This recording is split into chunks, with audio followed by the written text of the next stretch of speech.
just going to repeat this. So we had a little glitch here, so I'm going to just repeat what I said on this slide and then continue to move ahead. So resistance training, we know, can lead to increase in force generating capacity and greater strength. And this increase in strength and gains in muscle mass after training will definitely improve activities of daily living. And it improves quality of life and helps keep people out of nursing homes. But scientists continue to remain uncertain if resistance training effectively interferes with the very mechanisms underlying the aging process, or if it simply masks the effects of aging.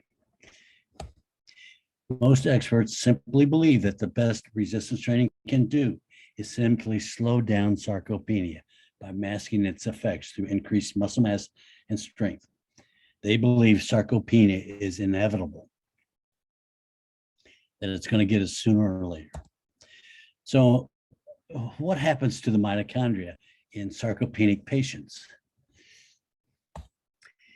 And this brings me to the mitochondrial myopathies. The mitochondrial defects seen in sarcopenia are very similar to those that are observed in defects in patients with mitochondrial myopathies.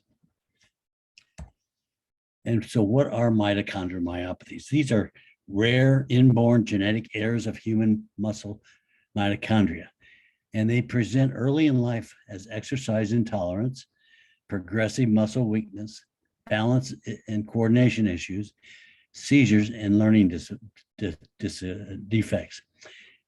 These disorders are a result of mitochondrial electron transport chain defects brought on by genetically induced mutations of mitochondrial DNA.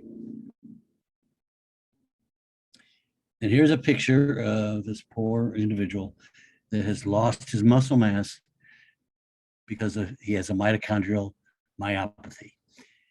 And these are different, this is a muscle biopsy that's been stained with different stains, showing the atrophy of the muscle fiber. That is part of the mitochondrial myopathy effects. So this brings me to gene shifting studies. And this was published in hang on just a minute. Okay, so these studies were performed on patients with mitochondrial myopathies. And what they did was, wait a minute, got a little glitch here. Okay, what they did is they took patients that had mitochondrial myopathies with muscle atrophy, and they subjected these patients to a resistance training program. This included both eccentric contraction, which is the lengthening, and concentric contraction, which is the shortening of muscle fibers. And this they showed with, and they biopsied these people after 3 months of resistance training. And this showed that the resistance training stimulated the proliferation of satellite cells. These are dormant myoblasts. And these dormant myoblasts were then incorporated into existing myofibers.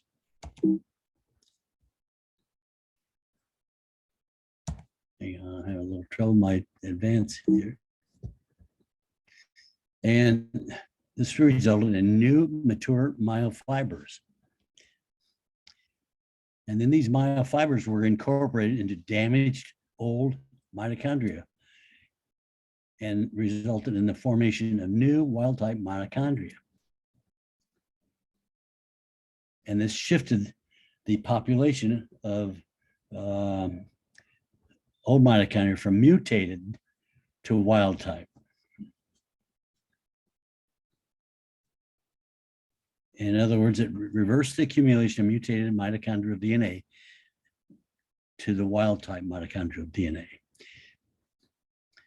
And then this improved mitochondrial function, increased ATP production, increased strength and energy, and these patients improved. So I read this study and I thought, you know, We know that that sarcopenia is a result of these mitochondria being damaged, in very much the same way as these mitochondrial myopathies. So back 10 years ago, I suggested that gene shifting through aggressive resistance training may offer each of us the best opportunity we have to transform our damaged, mutated mitochondria into wild type normal mitochondria as we age and prevent or even reverse sarcopenia. So I made that suggestion. And I structured it this way, that if we enter a resistance training program, which consists of high intensity, eccentric and concentric training, we can achieve gene shifting like they did in that study with the mitochondrial myopathy patients. And we can transform damaged mitochondria into wild type mitochondria. And this, I suggest, could stop, maybe even reverse mitochondrial defects that caused sarcopenia. We also know that food and supplements can be made, are available, that can support mitochondrial health. As far as I know, this has never been studied to the point that we could actually see a transformation of mitochondria from the damaged type into the wild type. But I'm suggesting that it may be the case. We also know that optimal hormone levels can contribute to increased muscle mass and strength. But we don't know if it really works through transformation of damaged mitochondria to wild type normal mitochondria. We do know consistent high intensity eccentric and concentric resistance training can and does increase mitochondrial numbers and type 2 and type 2 muscle fibers. This, in my mind, is where supplementation can really play a huge role. If we pick the right supplements, we can actually reverse our damaged mitochondria, turn them into normal mitochondria. So that's what I've been doing for the last 10 years, taking supplements that help improve my mitochondrial health, and specifically Life AMMG products and resistance, a vigorous resistance training program. And today I have these recommendations to prevent sarcopenia as a result of my own personal experience and that of my patients over the past 10 years. Consistent resistance training. It's got to be a key component of everyone's exercise program. 3 to 5 times a week. Train like your life depends on it, because it truly does. Do cardio for 150 minutes or more every week. Don't forget that your cardiac muscle, your heart muscle, has the most mitochondria of any muscle, any tissue. Correct hormone deficiencies. Train like a 30-year-old, but I'd say cautiously and smartly, because I've seen 30-year-olds train very recklessly, and they end up getting hurt and having and then ending up not stopping the whole program. Achieve new heights in the no pain, no gain attitude, and make it your mantra. Eat nutritious foods and take nutraceuticals that are proven to improve mitochondrial health and attack free radicals. I really think I can use this to promote Life AMMG products. That's what you guys are all about. Make sure you have muscle soreness, a good pain after each training session. Hire a trainer that will take you and your training to heights you never dreamed possible. And as you crank out your reps and sets, visualize in your own mind that you're transforming your old defective, damaged, mutated mitochondria into new, healthy, vibrant, wild-type mitochondria capable of producing huge quantities of ATP, which will not only energize you, but will prevent muscle loss and make you stronger, healthier, sexier, and younger.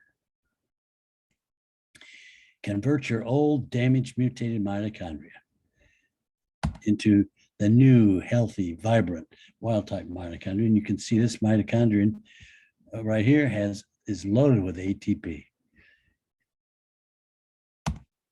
And as you use your newly acquired wild type mitochondria and strength to become a wild type 30-year-old, as you move into your 50s, 60s, 70s, 80s, 90s, and 100s. And Sean Phillips has this quote in one of his books. He's Bill Phillips' brother. And he says, health is much more than the absence of disease. It's energy and strength. Here's another great cartoon. What fits your busy schedule better, exercising 1 hour a day or being dead 24 hours a day? Here's Edward Stanley, the 19th Earl of Derby. And in one of his speeches, he says, those who think they have no time for bodily exercise will sooner or later have to find time for illness. And then here's Jill Johnson. She's a country singer from Sweden, and she writes songs and she's a TV host. And I think she's terrific. And she said, living a healthy lifestyle will only deprive you of poor health, lethargy, and fat. Here's my own quote: rejuvenate your mitochondria and avoid sarcopenia, and train with passion. And I would add to that, eat healthy, and make sure you take nutrigenomics, nutraceuticals that really enhance your mitochondria, support mitochondrial health. So what are the benefits of strength? It improves our emotional state and prevents depression, improves clarity and passion in all areas of our lives, enables us to have a more powerful presence and sense of purpose, enhances our self-confidence and quality of life, extends to all areas of our personal and professional lives, helps us avoid age-related disease and frailty, and it comes in handy with special situations. Like rescuing a damsel in distress. And I will admit, I did Photoshop this one. I Photoshopped this damsel in distress as I lifted this cover. And that's the end of my talk. Thank you. Dr. Life, that is fantastic. Thank you so much. And we appreciate your time. That last slide had me laughing. I love it. We'll talk to you soon. Have a beautiful day. Thank you for sharing your knowledge.